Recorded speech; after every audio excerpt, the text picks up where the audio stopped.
In this video, I'm painting Infantry for Operation Supercharge, an upcoming mid-war tournament. Previous videos have covered building the list and identifying the figures and miniatures I already have for the force. I gave myself a deadline of a week to paint the infantry and gun teams. Did I make it?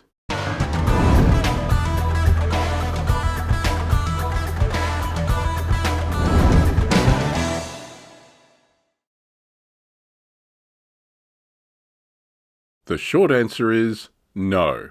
I didn't make my deadline, but I got close. Let me explain. Here's my handy-dandy chart. I used this to chart my progress in the previous video, and this is what it looks like now. I've added another category, partly painted. This covers miniatures with some paint, but not finished enough to count as table ready. So I've been painting every day. Why didn't I make my deadline? I foreshadowed the main problem in the last video, issues with figures and bases. I had undercoated the Vickers MMG crews, but when I went to paint them, they just pulled off the base, taking the basing material with them. This was annoying. I've not had this problem before with all the figures I've based. Not sure if it was a bad batch of glue or using plastic cement instead of superglue. These figures were based 2 years ago and have been languishing in the paint queue. The cause isn't important, fixing it is. While I was there, I took the opportunity to improve the basing as well. You can see the clay is still drying here. There's a ton of superglue under each figure now, and I'm much happier with the bases. They're not going anywhere. However, repairing, gluing, rebasing and repriming took 2 days. So the MMG crews are the least advanced infantry and gun team. This is where they're up to today. The flesh tone is done, as is the uniform base colour, the helmets and even their socks. No boot and no base colour on the stand yet. The issue I mentioned in the previous video was paint colours. I had to match them against my previously painted figures to blend the army together. A bit of research sorted me out.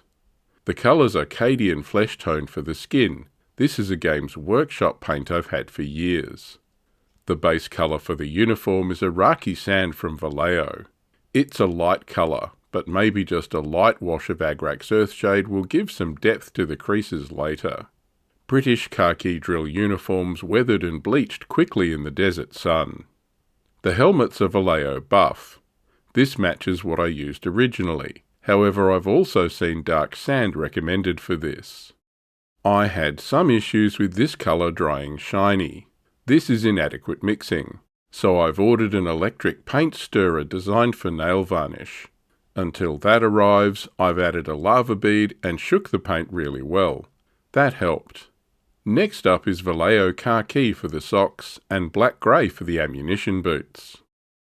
The base colours are Tamiya XF59 Desert Yellow for the ground and Vallejo Stone Grey for the rocks. If I wasn't matching previous bases, I'd probably use London Grey or something darker on the rocks. So that's the colour scheme. Let's see how far each unit got. These are the 2 wayward infantry stands for my 2nd rifle platoon. This is how they started out, just assembled and based. Because of the figure adhesion issue, I poured some superglue around the figures before undercoating to try and hold them on. You can see it around the bases of the figures on here. No issue so far. Fingers crossed. They have flesh tone, the uniform base colour of Iraqi sand, and the buff on their helmets. You can see the shiny finish on the buff. After shaking, the second coat dried flat. Here they are at the moment. Close up like this, they look terrible, but at table ranges, they're okay. My 3-inch mortar teams are up next. I decided to add 2 more stands to take the painted unit to 6 stands. Painting them now saves me having to do them separately later. After gluing them to their bases, I added rocks and basing material. While this was happening, the other 4 mortar stands were going through the paint queue. We had an interesting discussion in the Table Ready live stream about batch painting.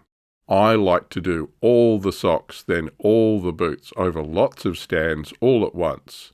Christian and Adam preferred to do a smaller number of figures. Given their results are better than mine, maybe they're onto something, but I just like to power through. By this stage, they're almost finished. You can see the 2 extra stands at the back are not as advanced, but the main stands just need the mortars and some details painted before they'll qualify as table ready. I had assembled the 17 25-pounders in the last video, ending up with 4 guns. Now they're based, including some base decoration I probably didn't really have time for, but they look pretty good. The guns are positioned with no overhang of the base to make them easier to transport. I have to travel for all my games, so this is a factor. It looked strange to start with, but I've gotten used to it. As I mentioned in the last Table Ready livestream, I'd probably not include the turntables if I built these guns again. I'd just have the guns on their wheels. Apparently the long 17-pounder guns didn't balance well on the turntable, and were usually used without it. I've painted the figures and the bases, but still have to paint the guns themselves. This just happened because I was painting infantry, and it made sense to batch paint the figures on here at the same time.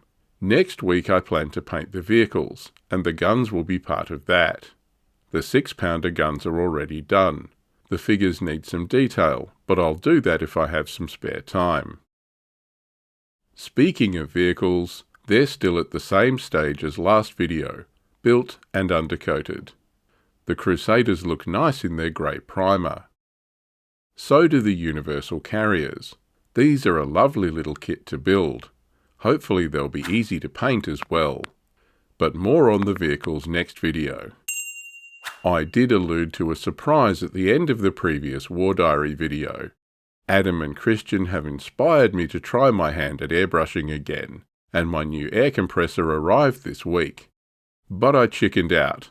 I didn't want to try and get back into it under a deadline, so the gear is all still in its box. I'll get to that after I finish this tournament, when I have some time to experiment properly. I had planned to spray Vallejo acrylics, but the general consensus seems to be they clog, even after thinning. Is anyone spraying Vallejo model colour paints? How do you find them? Do you have any tips or alternative suggestions for me? Let me know in the comments below. See you in the next War Diary. Hopefully I'll have some vehicles to show you.